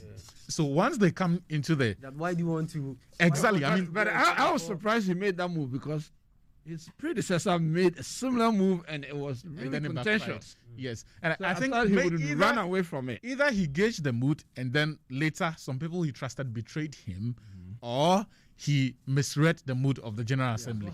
It's not a good move. That you always trust, they will it's definitely not a good sign. I have an experience. You have no idea. But you never know. These delegates. I bought rice for people and you voted.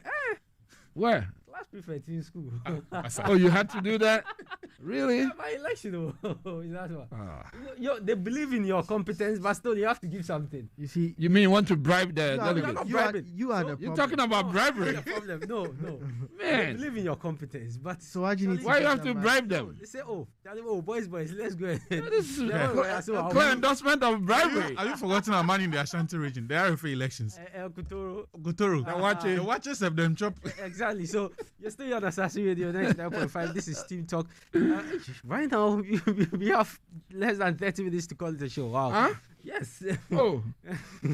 but let's quickly look at the CAF issues, and then we'll come to the Black Satellites, and if there is time, we'll talk about Black Stars Kwisiki Akona and what he's trying to do for the qualifiers next 2 weeks. We play against South Africa in Johannesburg. They were trying to get a South African authority that's from CAF through to South Africa to get that game to a neutral ground because of South Africa being marked as a red zone due to the number of COVID cases and the new variant being rampant there. But it looks like it's not going to happen. They will still have to travel to South Africa, and then we'll place our Tommy here.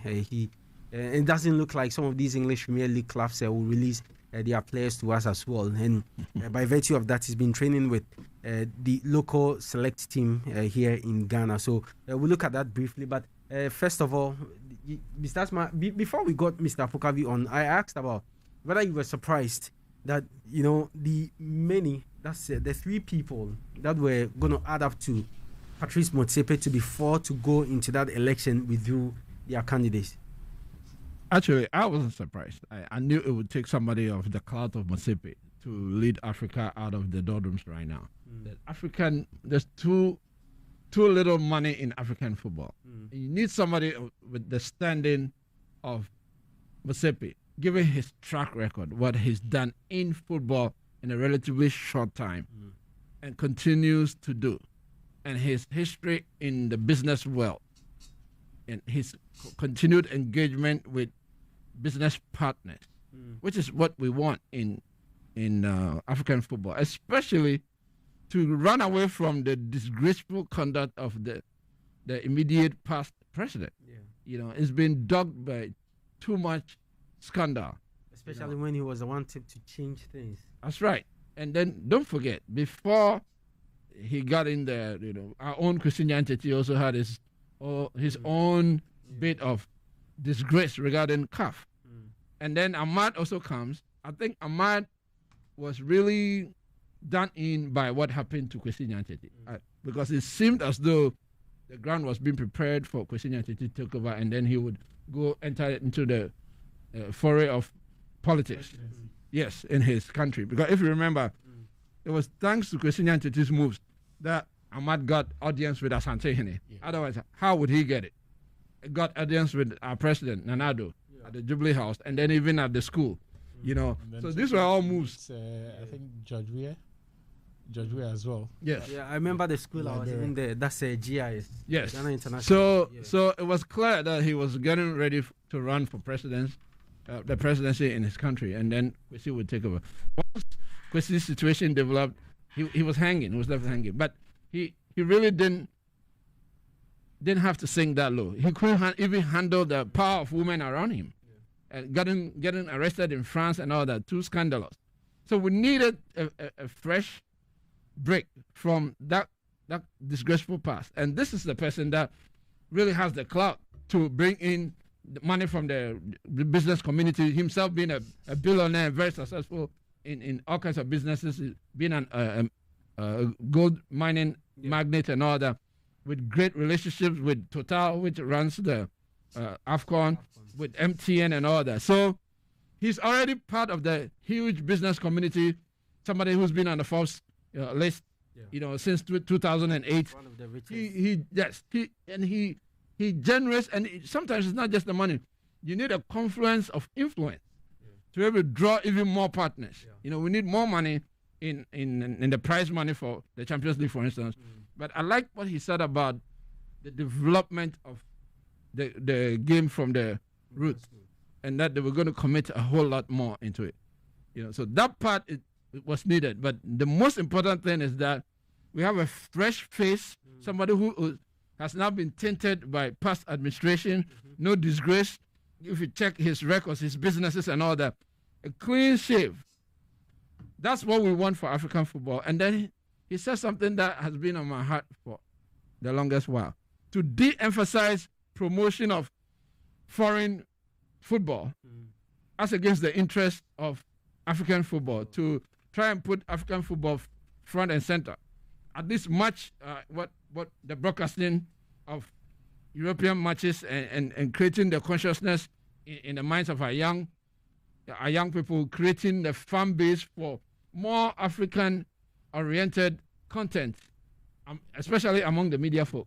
But we do too much, I think, of promoting European football than African football. All right, so that's the story of Patrice Motsepe there. Yo, I mean, does he inspire confidence? Yesterday, in his speech, he talked about the fact that his father, when he was growing up, his father taught him how to inspire change, be a tool for change, and also talked about Nelson Mandela as somebody who stood for change, as somebody who stood for the right things to be done. Mm-hmm. That's, of course, if you're an African, you should be confident for the future of African football. One thing from my personal experience with leadership is you need someone who has an idea where they want to go. Exactly. And he's struck me as that kind of person. He knows where he wants to go. You look at the work he's done at Sundowns. It's evident that this is someone that he could easily replicate this for Africa. And my priority for African football now is grassroots infrastructure, women's football. How are we going to develop all of that? And you can tell he has a plan. The good thing about having someone who's a businessman come in is their priority is, yes, generate revenue and all that, but they want to succeed. That's the key element. I would draw reference to, let's say, KK Sapong. If you look at how he worked at Kotoko, he's a businessman. He came in to succeed. If you have a businessman at the helm, the FA would benefit from something like that. And now we have that at CAF at that level. I think it's very, very essential for us to have someone who's just going to come in. He knows that, yes, revenue generation is important, but what structures do I need for a legacy?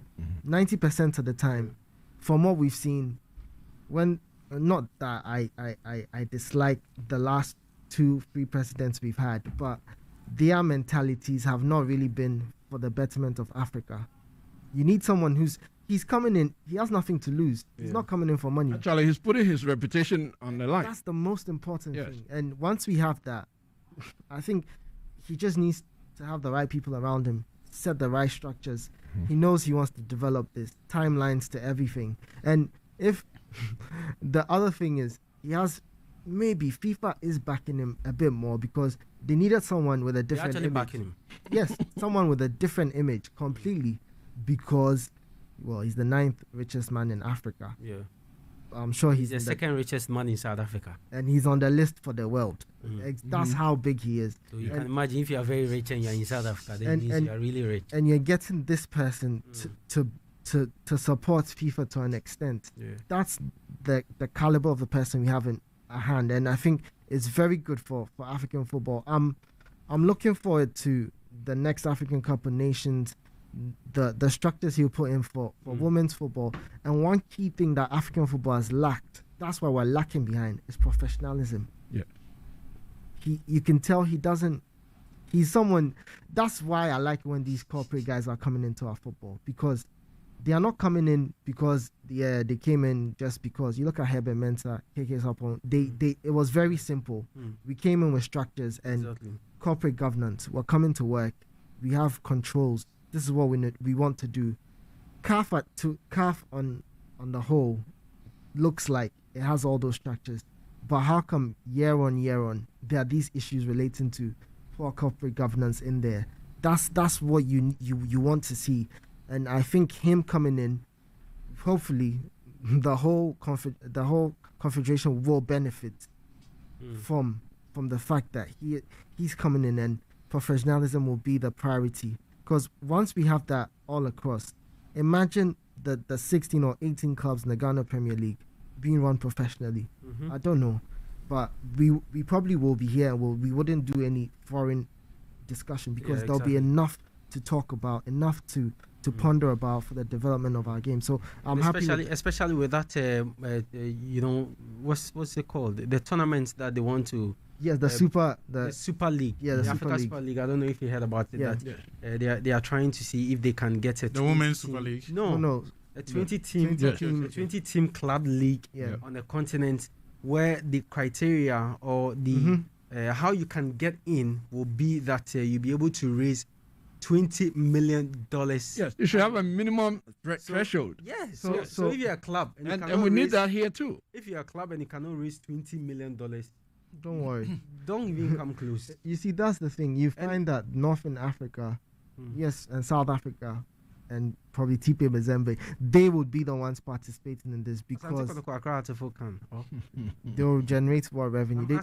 I personally think they can't because I've seen them. Because of the structures. The structures do not exist. I think that's the level we should all get to. And people run it. So amount of money. You have so and so infrastructure before you can play. And I don't even want to talk about the FA, but if the FA was forward thinking, you talk about broadcasting rights.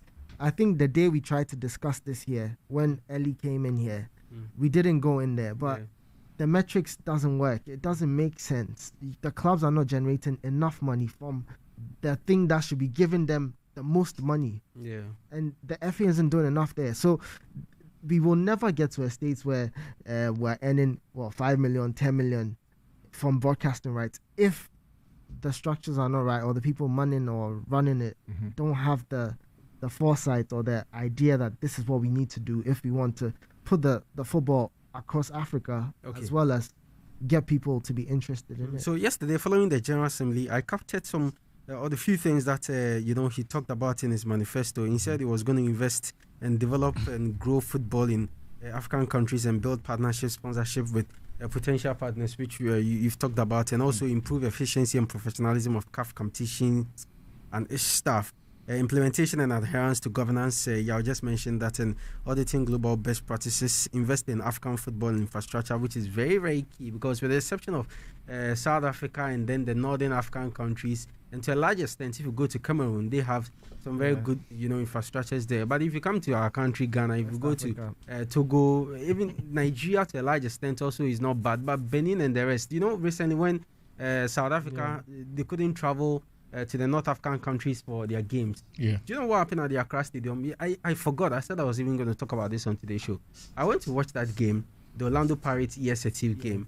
And after the game, I had the opportunity to interview both coaches. And I asked them that, how difficult has it been in this COVID period? Because if not for COVID, there's no way both teams would have traveled to Ghana, paid money to the Ghana government, that's the National Sports Authority, to use our facility. They would have been at their country. And all of them talked about how the condition, and the condition they were talking about, the pitch. The pitch. Because the coach was trying to use an analogy and was trying to make it look like he's not criticizing the pitch and said, in my house, I have a furniture. He also has a furniture in his house, but he will prefer his furniture than my furniture. Yeah. They are not used to what we have. So I think that, the infrastructure bit is very, very key. Yeah, there are times that we always leave it to government, but I think as a federation, we can also try to do these things. Since in terms of when you rank the stakeholders when it comes to football, those that are in charge, I think they rank first, and they should rather be looking at these things than always falling to government. But so you can come in. Unfortunately, I don't share the optimism regarding Motsepe. Hey. Yes. I think that the path, I've always said this, when you have an expensive election, you will produce a corrupt winner for two reasons. One, the benefactors of the winner will seek liberty to do as they please under that regime. Those who created that enabling environment for the person to be able to afford that expensive environment would seek compensation. And more often than not, it is at the expense of the organization the person is ruling over. So we cannot escape from it. So the compensation as in positions, money, or what? More often than not, it is things that will set the continent back. And yesterday we saw the very first of that. Per CAF's constitutions, if they are going to amend the governing body, members of Congress need to be served notice of the working documents 30 days prior to the elections. Exactly. But on Thursday evening, the documents that were supposed to change the constitution of the governing body came from Infantino. Less than 24 hours before the vote itself, and it was accepted. That is the first sign that this man is not going to be a man of his own. Not beyond him, the other members in the top positions who can say no are also party to what is already a corrupt system that we've elected into position. I'm going to run by you, by listeners, the names here.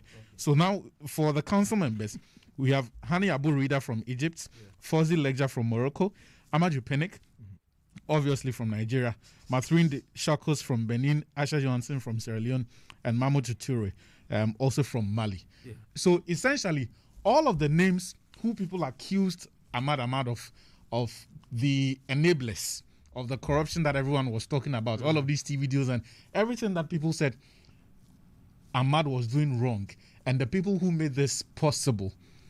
How is it that they were wrong then? We all agreed that these people were corrupt, but in the next regime, they are the ones that we have essentially given credibility to. It's a question of leadership. How is it that suddenly, without any, and it is curious that Ahmad is the only one standing trial for all of these things.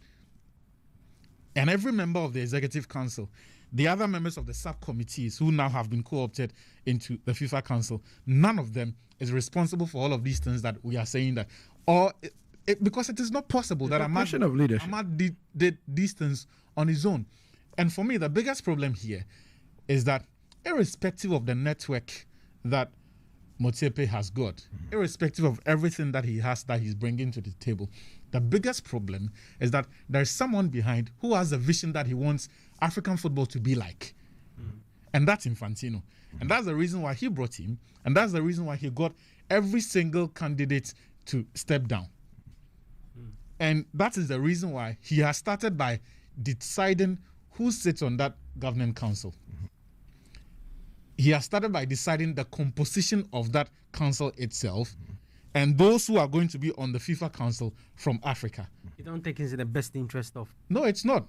Because if... He definitely has an agenda. Yes. Definitely. And for me, I cannot trust that. But it doesn't mean because that at the end of the day... it cannot be better than the two past administrations. No. It doesn't mean it cannot be better. It doesn't... Because we can't trust that.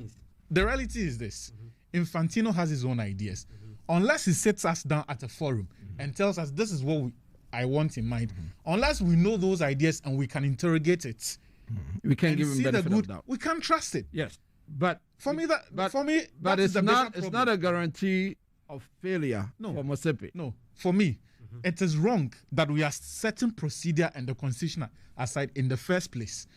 That just by being Infantino, he can decide that, you know what, you guys... But it's not just him. Ahmad's conduct has also given rise but what I'm saying is, what I'm saying is, if there is room for optimism, it is the actions of Motsepe, the governing council, that will show us that optimism. And from day one, they are being set aside. Someone else is sending his own rules, his own people, to be on which committees. I don't think we can suddenly sit here and assume that even though Motsepe has not been able to push back on some of these things, someday, with hope and under whatever circumstance, he will suddenly be able to say no when Infantino wants him to, again, circumvent or sidestep the constitution. When Infantino wants him to set aside the executive council and move forward with certain decisions. Okay. If we could not prosecute the individuals that we assumed were corrupt. You and who assume? But obviously, the scandals that rocked CAF were not singularly done by Ahmad. But it's a question of leadership. It's a reflection of the leadership. Exactly. No, but there were committees that people served on these committees. What did the leader do about that? Made those decisions. And today, one person is held responsible.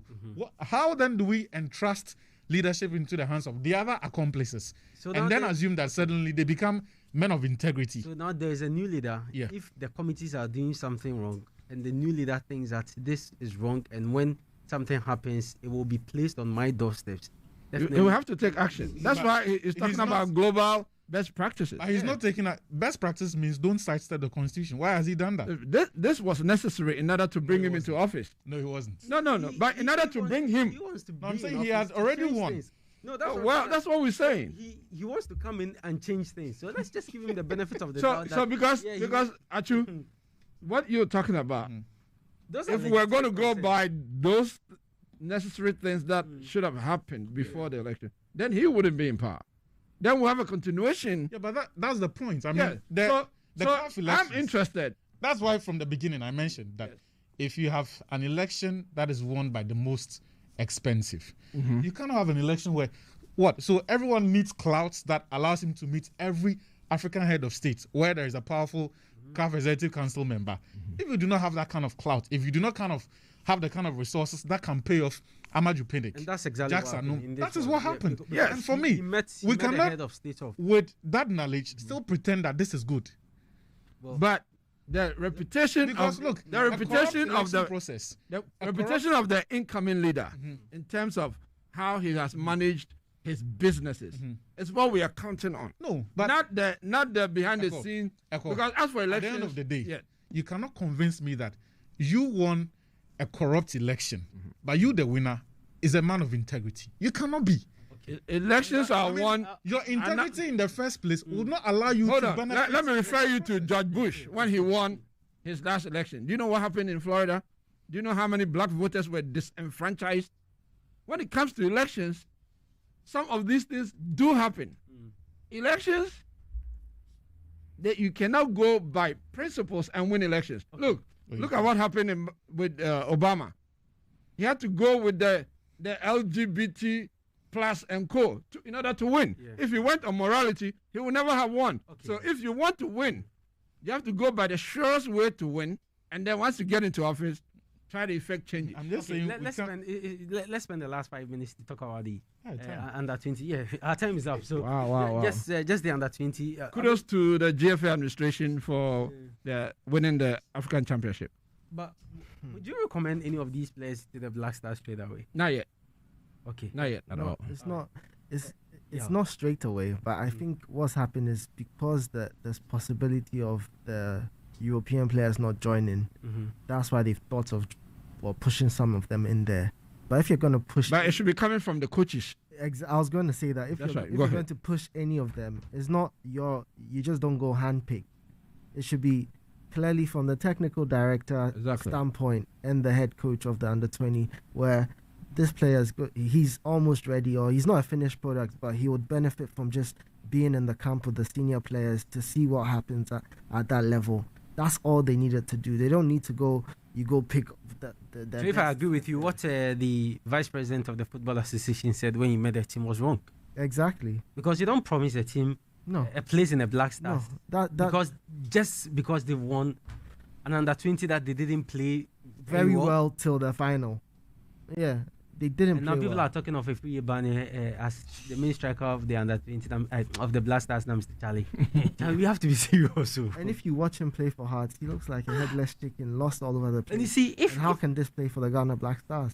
And there's one thing that we keep missing. Let's go back to the 2019 and how they managed to even get to the national team. At that point, most of our key players were not around. Exactly. Because they were all injured.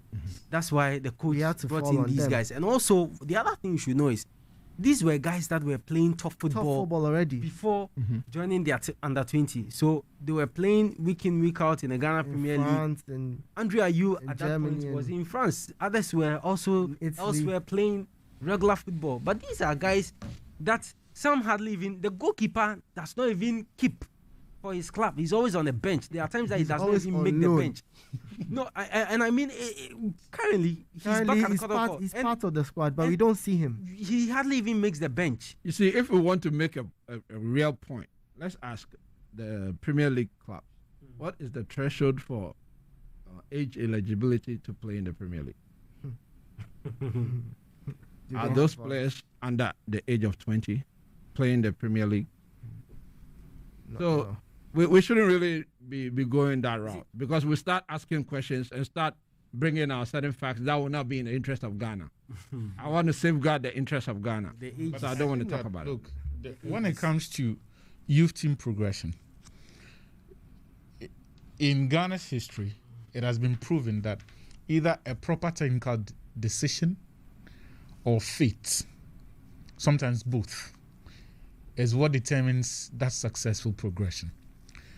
Now, if you remember when we were fading out the, I guess, Nahimful, CK Akono group of Black Stars players at the turn of the millennium, the players who were in place to take over were bona fide stars with credibility. Credibility in terms of temperament, natural ability, and the trophies to back it.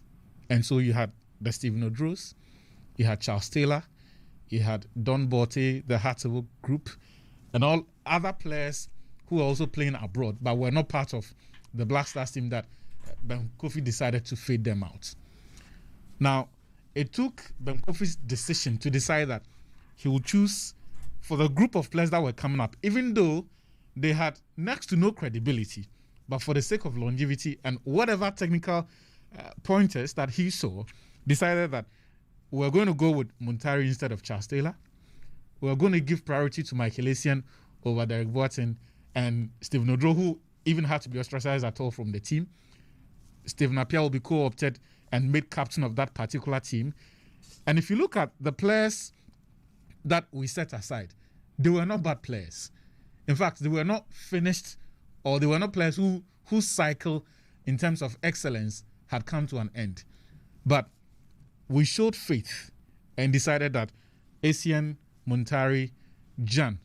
And again, look at the period in which Jan was thrust into the Black Stars team and the other options that we had. Ishmael Ado, levels ahead of Jan by that time. Yet, we decided that this is what we wanted to do. And it paid off big time. We qualified to the World Cup for the first time. One of the things people need to know also is that around that time, not every member came from the youth team. So you had players who come in, do a brilliant job for the national team, will probably not be called up again. I remember the Ghana-DR Congo game, Dan Coleman's performance in Congo. Excellent. Jan's performance in that game, he obviously will get credibility and become a mainstay. I think Jotex Frimpong also played some brilliant games for the team to qualify. That is the proper technical decision that you're talking about. That even in the face of players who are proven and they have that social capital to go with, you decided to set them aside and go with the young players. Then in 2009, you had fate determining that your best players are injured, and so you need to bring in some players. Then some of these players got that opportunity. And again, there were some very controversial decisions that were taken because around that time, Eric Bekwin was our best player from the local league. But when we were going for the AFCON 2008, he was left out. 2009, again, he was left out. Kodjo Asamoah was chosen at his expense. Yeah. Kodjo Asamoah, again, justified that decision by, I think, was it Mali or Togo? He scored twice. It was Mali. And then at the AFCON in 2010, he was our best player. Scored what? He created 4 out of the 6 goals that we scored with Jan. I mean, one of the best partnerships that we've had in recent times. So we need to have that understanding that this is the premise of the last 2 successes that we have had. And people are not going to support whatever decision CK makes. I mean, back then, you can imagine the sort of backlash that Kotoko fans gave the FA when they see Stephen Odro not being part of the team, when they see Michael Asaase not being part of the team, when they see Jan chosen over Nana Hindia. Same goes for the Hearts of Oak fans. Even back in 2009, Eric Bekwin. This is not the thing that you also have to add is that these are not the best under 20s that we do have. So I'm saying that unpopular decisions. So many good players. No, but even in the league, even in the league, these are not the best players we have. Exactly. I mean, even in the team itself, Ashikwe is not a left back. Yeah, he's not. Ashikwe is a fantastic midfielder who plays in an advanced. And if I were any of his managers, I would kick against playing him at fullback because I don't think he will make it as a fullback. Well, technically, there are many benefits to having a midfielder move into that role. We've done that as a game. I think if you have a midfielder who's good on the ball. The thing is, he normally plays on the left, but in a more advanced position than when you move them back. Sometimes it's for the attacking threats that they will offer you. So for me, I think that these decisions will be made. It may not be supported, but the players, ultimately, the career choices that they make and how they take care of themselves will either prove us right or end themselves in a ditch. And like it happened. The things we say to them, we should be measured in the things we say to them. Yeah. A top member of the FA shouldn't promise the boys that we are putting into the black. I think he should desist from that. But he may have been taken by the occasion. Yeah, but because I hope he doesn't repeat it. These boys have started talking about the fact that yes, they think they can be in the Black Stars. Exactly. You understand? Dan Lad is talking about him thinking of being in the Black Stars. If Banya says he will welcome a call up from the Black Stars coach. Because other players are also talking about it. So we need to really tell them that, hey, yes, the fact that you won a championship does not mean that you are there. You have to, get to that level before you can earn a call up to the Black Stars. All right, Archie. Anyway, the rest next is the lunch news at 1 p.m.